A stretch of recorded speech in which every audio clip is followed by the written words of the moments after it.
In the last episode, I started to create a pair of suit trousers for myself, and today I'd like to continue working on it with you while we also chat a bit about tailoring details. If you're new here, this is a series on my fashion journal to make my dream wardrobe, and this is the second episode which is continuing from the last episode of making a suit trousers. I started this series to upgrade my lifestyle. I want to appreciate the quality and I only need something fit well to me and something I love and last as long as possible. That's what I want to invest my time and effort for. And of course, this is an opportunity for me to upgrade my sewing skill. Here is my initial sketch. The inspiration is from 80s power dressing style or this kind of masculine vibe. It is high-waisted, straight line with tucking at the front. I chose this beautiful wool fabric as a main part, and for inside details I picked this organic cotton. In the last episode I was already making pockets, connected front and back, and covered the seam line with the bias binding. So in this episode, let's start with sewing the front opening. It is called zipper fly or front open fly, which is covering an opening on the crotch area. There are some different ways to sew the opening part. For example, in this book, the front body pattern is already included in the fly, which is a little more simple, I believe. Mine is more similar to this one, so I have separated piece of the fly extension and the facing. I cut 3 pieces, 2 are the fly extension and 1 is a facing. You can of course make this fly extension as one folded piece like my reference trousers. In my case, I just wanted to play around with the color, so nothing important to separate it. The facing is coming on the left side and the fly extension is on the right side of the body, so as a finishing you have facing part coming on top of the fly extension. First, I want to connect the fly extension parts right sides together in 1 cm seam allowance.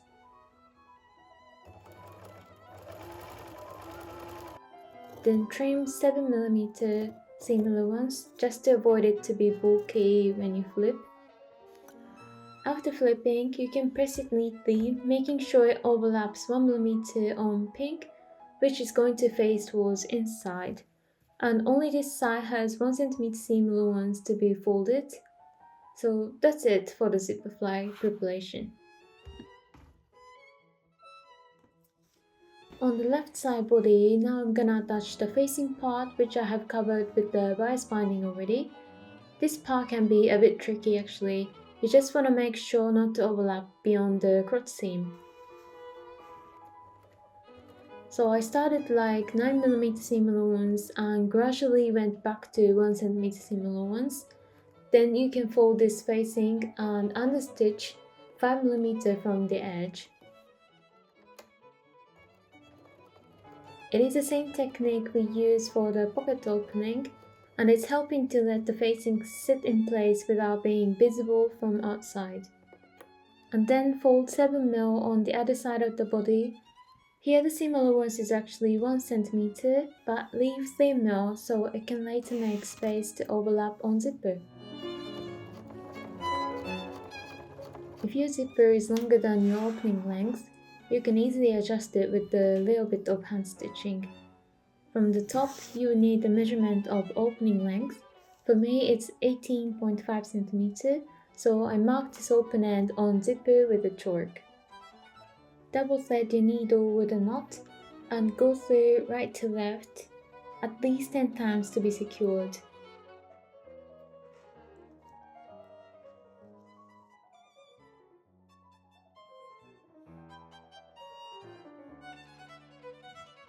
To finish it, make a knot on the wrong side of the zipper and just trim the thread. Also, you can leave 1 to 2 cm and cut the rest of the zipper as well. The way I know to sew a zipper and open fly as neat as possible is to first base stitch a zipper onto the fly extension. Because when you want to be accurate, the pins you're using could cause a millimeter wrong, so this is an essential process to avoid that. So I increased the stitch length to 5 mm and attached the zipper onto the fly extension. making sure the open-end marks are matching in place. Now we're gonna come onto the right side body, open up the folded 7mm seam allowance here to base stitch the seam allowance of fly extension. I hope this illustration makes sense to you. So they naturally sits in their place, and now we want to top stitch right next to the zipper. I quickly base stitch by hand, then sew 1 to 2mm from the edge. I should have a zip hood which enables you to fit closer to a zip, but I don't know, I didn't find it at this moment. With that accessory, it should be a little more easier to sew this kind of part as well. After sewing here, you can take out the basting threads. Now then, this side of zipper is done.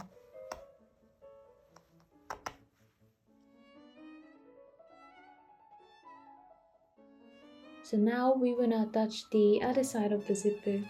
First, pin the center front line and base stitch by hand to aligned position. And then fold open the fly extension to avoid. Because we wanna attach zipper only to the facing, I usually place ruler underneath not to accidentally sew onto the trousers. Then after, again, base stitching, I wanna sew this part with the machine. Oh, by the way, I found a zip fit in my sewing box, so I'll use it this time. For the zipper, I used 2mm stitch length and sew 2 lines to be secured.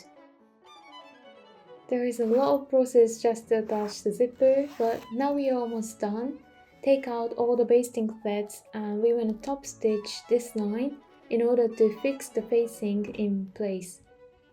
So I mark open end first and measure 4 cm from the center front, then connect the natural curved line towards the open end.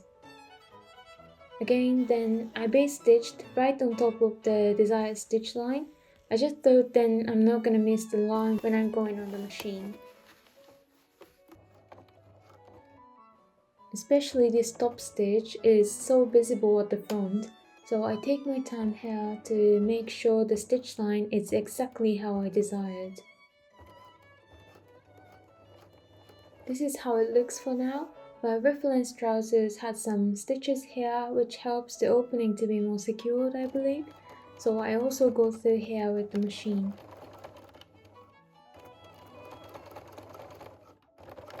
This opening and belt parts are kind of like a face of trousers, so no rushing. If you make any mistake, it's definitely quicker to go back 1 or 2 steps rather than go forwards and then somehow try to fix it. I was often making a straight waistband like this, which is folded on top, a basic way to make a skirt or casual style trousers for example, but this time I'd like to fit better to my waistline with the curved pattern. Because our body is never straight, from the hip line to the waistline it gets narrower as my belt has 4 cm width. There is one more thing I want to try is to make it seamless. The visible stitch line kind of reminds me of casual denim aesthetic. There are 2 side seam lines on the belt, but I want to hide them with the belt loops, and these loops are sandwiched in belt parts without showing to the outside. So for the belt loop, I already folded with iron, and I want to hand stitch a little bit in order to close this folded line, obviously without picking the other side. Then the seam is invisible when it sits on the waistband. Now we're gonna connect the whole belt. These are the front, back, front, and pink parts are for the inner side belt. We want to be careful and double check the inner side parts mirroring to outer belt parts. Then I'll just sew 1 cm seam allowance and press it open.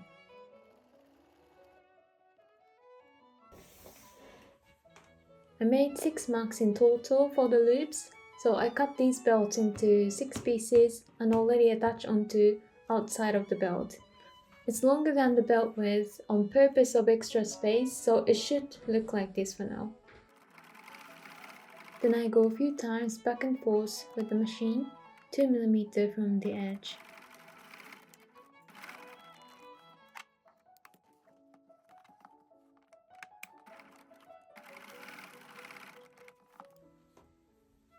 There are some notches on both sides, so I will use them as a guide to attach belt parts together. These pink belt parts are meant to be shorter than the other one because later we want to hide all the seam line to inner side.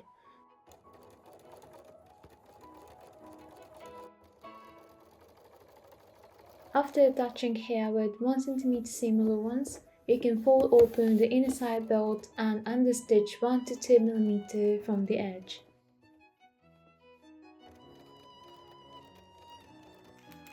On the right side front, I have a facing included in the pattern, so I will fold it now and sew inside out.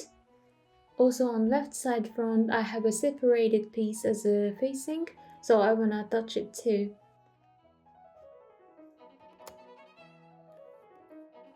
Start from a few centimeters away from the corner as we wanna make a space to insert the trousers later on. Then trim the corners of seam allowance. It helps you to make a nice pointed corner when you flip it around. Use whatever sharp you have and try to poke it as crisp as possible.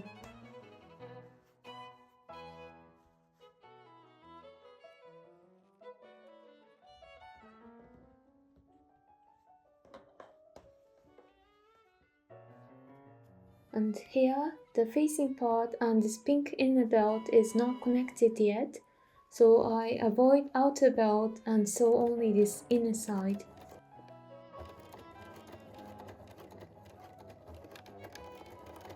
After that, you can fold the belt into half, so the outer belt should overlap for 5 mm towards inner side. And yeah, that's it for the belt. In the second part of the belt process, we want to finally connect it to the trousers. We start from the center back and guide yourself with the notches on the belt. Make sure you match all of them in place of tucking and darts, side seam and center front, and simply sew with 1 cm seam allowance. The beginning and the end can be a bit tricky because of the facing or the zipper, but after that you just need to make sure that there is no wrinkle happening in the seam. Give it a good press and we want to fix the belt loops in place 2 mm right under the belt. Avoid the belt loop and go through with few stitches back and forth for 2-3 times.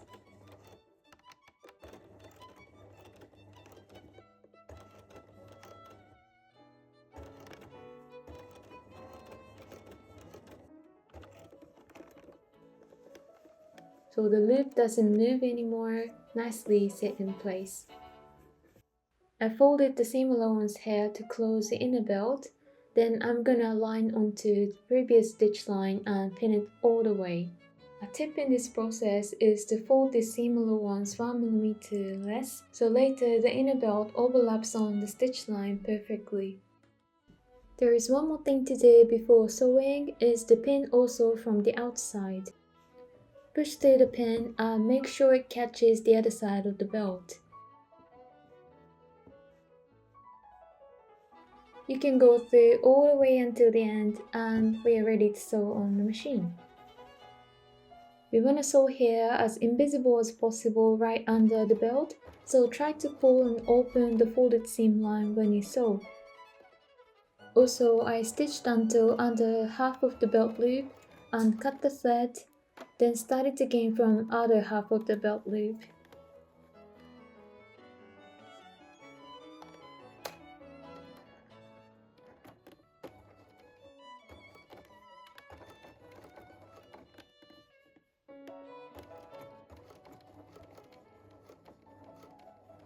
So it looks like this.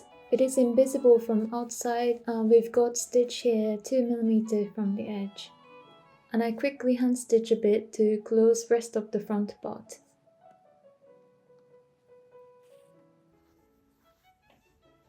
So now we've got here nice and beautiful seamless belt.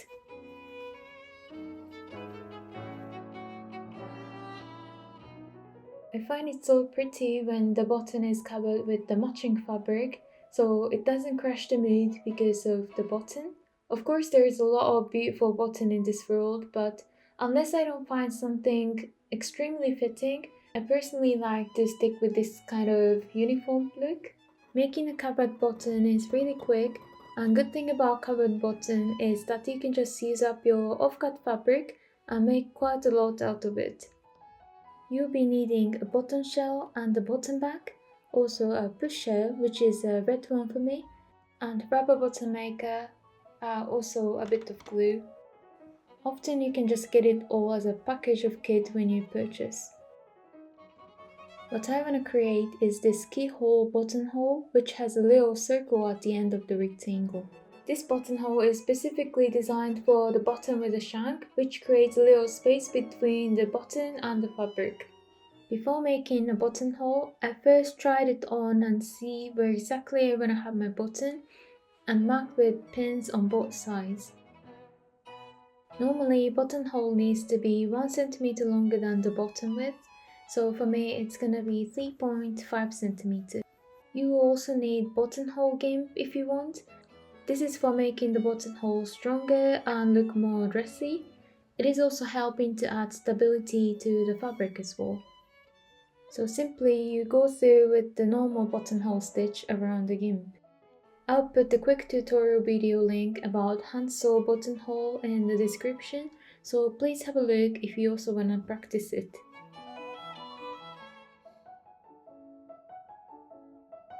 Finally, we are here to move on to our last and one of the most tricky process. Hem length is super important because it can make or break our proportions instantly.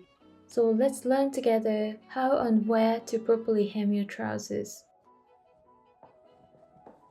First of all, we need to understand that different trousers have different hem lengths. The reason for this is some of the trousers are designed for showing the shoes and ankles and some are not. For example, cropped length, which is around 4 finger spaces above your ankle bone. And ankle length, with 1 finger space above the ankle, is a traditional length for slim, tapered and skinny cut trousers. These lengths are designed to show your ankles to create the look that there is more length there than there actually is. Wide cut, bootleg, flares and regular cut like mine are typically hemmed in full length and designed to end on the middle of your foot, without too much creasing or buckling around the ankle. Which means showing your ankle in these cuts could shorten your appearance, and that's definitely what we want to avoid. I decided to have 3 cm seam allowance for the hemline, and it needs to be folded under. So after pinning all the way, I tried it on to make sure it's ending on middle of my foot without creasing. Then I start my stitch from the side seam to hide my notch, and I go about 5mm next to it to pick up only a few threads back of the fabric without piercing through it so it won't be noticeable from outside. I sometimes flip and make sure if stitch is not visible or weirdly pulling. It is almost over for now. If you want to press the center crease, go ahead after hemming. First open up the zipper, then match the side seam of the bottom and the top, and press the center line with steam. No dragging the iron. It makes sense to always start from the front crease, then you know where the back crease will be. After all of this, I just realized that I actually needed to create 2 tuckings at the front, or if I want to have just 1 tucking, then one on the center of the leg, rather than a little bit side of the front, because now I made a crease, then there are 2 lines at the front, weirdly. It is so sad I realized my big mistake at the end, and there is one more thing I realized is the pocket. The covering fabric I attached to the inner pocket was not really wide enough, and the pocket lining is showing so obvious every second I move. But yeah, this is the process, except that I'm quite happy for the fabric choice, the buttonhole and the zipper, also the fly extension part especially. I definitely need to sew another pair for the revenge. And next time I'll be back here with the updated information and maybe with the pattern breakdown if I'm good enough. So if you're not yet, please subscribe and I'll see you on the next one. Bye.